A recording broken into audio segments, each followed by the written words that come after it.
नमस्कार दोस्तों, आज हम बात करने वाले हैं भारत के टेलीकॉम सेक्टर की एक बहुत बड़ी और एक्सक्लूसिव खबर के बारे में। एक ऐसा खबर जिसका सीधा असर बीएसएनएल, वोडाफोन आइडिया और आने वाले 5G नेटवर्क पर पड़ने वाला है। दोस्तों, हाल ही में इकोनॉमिक टाइम नाउ को दिए गए एक एक्सक्लूसिव इंटरव्यू में देश के केंद्रीय संचार मंत्री ज्योतिरादित्य सिंधिया ने वोडाफोन के भविष्य, बीएसएनएल की 4G रोल आउट और 5G की तैयारी को लेकर कई अहम बातें साफ साफ बताई हैं। दोस्तों, उन्होंने इस इंटरव्यू में बताया है कि वोडाफोन बंद होगी या बचेगी, सरकार वोडाफोन को कैसे बचाने वाली है, और साथ ही साथ उन्होंने इस वीडियो में बताया है, इस इंटरव्यू में बताया है कि जो बीएसएनएल है उसका 4G रोल आउट कहां तक पहुंचा है और बीएसएनएल पूरे भारत में 5G कब लॉन्च करेगा। और साथ ही साथ उन्होंने एक बात पे और जोर दिया है। उन्होंने बताया है कि बीएसएनएल के 4G और 5G रोल आउट से जो भारत के आम नागरिक हैं उनको क्या फ़ायदा होने वाला है। तो दोस्तों, वीडियो को अंत तक ज़रूर देखिएगा, क्योंकि हर सवाल का जवाब आज आपको मिल जाएगा। आज आपको पता चल जाएगा कि बीएसएनएल भारत के लिए कितना कीमती टेलीकॉम कंपनी हो गया है, और साथ ही साथ ये जो प्राइवेट टेलीकॉम कंपनी है कैसे अपने रिचार्ज प्लान को महंगा करके आम नागरिकों के अर्थव्यवस्था पे असर डाल रहे हैं। तो दोस्तों, वीडियो को पूरा देखिएगा, और वीडियो शुरू करने से पहले मैं आपसे गुजारिश करूंगा कि वीडियो को ज़रूर लाइक करिएगा और हमारे चैनल को सब्सक्राइब करना बिल्कुल भी मत भूलिएगा। दोस्तों, आपको पता होगा कि जो वोडाफोन आइडिया है इसके ऊपर पहले से ही एडजस्टेड ग्रॉस रेवेन्यू का काफ़ी भारी बकाया है। वोडाफोन आइडिया पर कुल एजीआर बकाया लगभग 83,400 करोड़ रुपये है। इसमें से हर साल करीब 18,000 करोड़ रुपये मार्च महीने से चुकाने होते हैं, जिसके वजह से सुप्रीम कोर्ट ने एक अहम फैसला सुनाया है। इस फैसले के बाद सबके मन में बहुत सारे सवाल आए हैं। सवाल था कि क्या सरकार वोडाफोन को राहत देगी, क्या वोडाफोन बच पाएगी।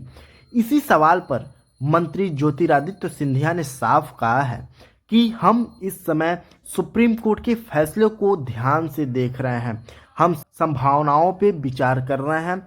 जब सरकार कोई अंतिम फैसला लेगी तो सही समय पर जनता को जानकारी दी जाएगी। मतलब कि अभी कोई अंतिम फैसला नहीं हुआ है, लेकिन सरकार मामले की जांच कर रही है। सरकार पहले ही वोडाफोन आइडिया में 49% की हिस्सेदारी ले चुकी है, लेकिन सवाल ये था, क्या सरकार 49% से ज़्यादा हिस्सेदारी लेगी? क्या वोडाफोन आइडिया एक सरकारी कंपनी बन पाएगी? इस पर मंत्री ने बहुत साफ शब्दों में कहा है, अगर सरकार की हिस्सेदारी 49% से ज़्यादा हो जाती है तो वोडाफोन एक पब्लिक सेक्टर अंडरटेकिंग बन जाएगा, और सरकार का ऐसा कोई इरादा नहीं है। यानी दोस्तों, सरकार वोडाफोन को पूरी तरह सरकारी कंपनी नहीं बनाना चाहती। सरकार चाहती है कि वोडाफोन एक प्राइवेट कंपनी बनी रहे, मार्केट में प्रतिस्पर्धा बनी रहे और ग्राहकों के पास विकल्प भी बने रहे। दोस्तों, वोडाफोन सच में डूब रहा है या नहीं, मंत्री सिंधिया ने यहाँ एक चौंकाने वाली बात कही है। उन्होंने बताया कि वोडाफोन के पास हेल्दी कैश फ्लो है, मतलब कि वोडाफोन कंपनी के पास अच्छे खासे पैसे भी हैं। कंपनी EBITDA में है, यानी ऑपरेशनल लेवल काफ़ी मुनाफा में है। वोडाफोन ने हाल ही में करीब 20,000 करोड़ रुपए का FPO से जुटाए हैं। दोस्तों, एजीआर और स्पेक्ट्रम को छोड़ दें तो कंपनी पर लगभग कोई कर्ज नहीं है। वोडाफोन के पास करीब 20 करोड़ ग्राहक हैं, लेकिन एक बड़ी समस्या अभी भी है। वोडाफोन को अपने नेटवर्क को बेहतर बनाने के लिए, 4G और 5G को मजबूत करने के लिए बहुत बड़ा कैपिटल एक्सपेंडिचर यानी कि निवेश करना पड़ेगा। वोडाफोन अभी जिंदा है, लेकिन उसे तेज दौड़ने के लिए ताकत चाहिए। दोस्तों, देश की जो अपनी सरकारी कंपनी है बीएसएनएल को लेकर बहुत अच्छी खबर आई है। ज्योतिराव सिंधिया ने बताया कि बीएसएनएल के लिए 1 लाख 4G टावर लगाने का टारगेट है, जिसमें से करीब 19,700 टावर लगाए जा चुके हैं और चालू हो चुके हैं। बीएसएनएल के ग्राहक 8.55 करोड़ से बढ़कर 9.26 करोड़ तक पहुंच गए हैं। यह एक बहुत बड़ी बात है दोस्तों, क्योंकि सालों बाद बीएसएनएल में ग्राहक बढ़ रहे हैं। लोगों का भरोसा फिर से बीएसएनएल के लिए लौट के आ रहा है। दोस्तों, अब सवाल ये है कि बीएसएनएल 5G कब लाएगा। इस पर मंत्री ने बताया, पहले हम 4G को पूरी तरह परफेक्ट करेंगे, उसके बाद ही 5G में कन्वर्जन करेंगे।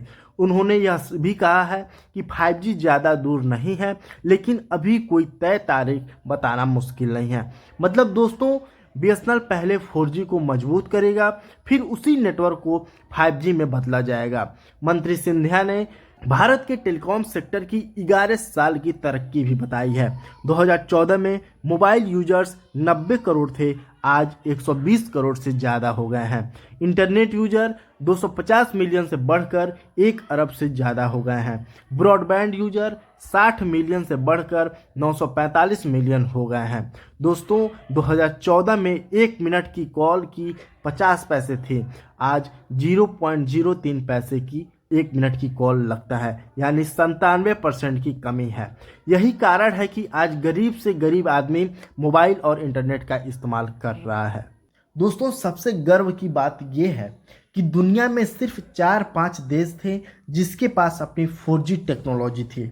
अब भारत 5वां देश बन गया है जिसके पास अपना खुद का 4G टेलीकॉम स्टैक है। पहले ये देश south Korea, China, Sweden, Finland, अब इसमें भारत भी शामिल हो गया है। तो दोस्तों, आज ये पूरी खबर वोडाफोन को लेकर सरकार सोच समझकर फैसला ले रही है। वोडाफोन को पब्लिक सेक्टर अंडरटेकिंग नहीं बनाया जाएगा। बीएसएनएल का जो 4G है बहुत तेज़ी से आगे बढ़ रहा है और 5G आने वाला है, लेकिन थोड़ा इंतज़ार करना पड़ेगा। भारत टेलीकॉम में दुनिया की बड़ी ताकत बन चुका है।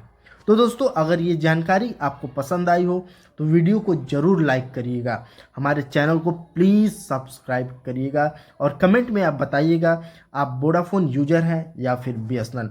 ठीक है दोस्तों, मिलते हैं आपसे अगले वीडियो में। तब तक के लिए जय हिंद, जय भारत।